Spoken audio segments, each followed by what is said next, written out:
Orang Betawi, kalau ngadu nasib pantun dulu. Kelapa sawit, metiknya kudu lincah. Kagak megang duit, rasa pala pengen pecah. Ya iyalah, kepeluit, beli celana. Lu baru kagak megang duit. Lah gua ini utang di mana-mana. Berkelana, pergi belayar. Lu baru utang di mana-mana. Lah gua kontrakan 4 bulan belum bayar. Ikan selayar, ikan teri. Lu baru kontrakan belum bayar. Lah gua ini belum ada 4 hari.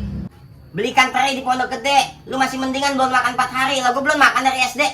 Lah kok lu ngegas? Ngambil batu dalam gua. Lu masih mending begitu, susahan gua. Ding-ding nyender berdua. Lu masih mending susahan gua. Lah susahan gua. Bisa susahan gua. Lah, lu coba lu pikir-pikir. Gua punya pala. Lah, lu doang memang punya pala. Orang juga pada punya pala. Lah gua apa? Lah gua mencat di sini. Ya, gua bisa gua jurus kelapa Lah, nggak? jurus kiber gua. Lah gua jurus maling. Gua jurus apa? Bisa gua.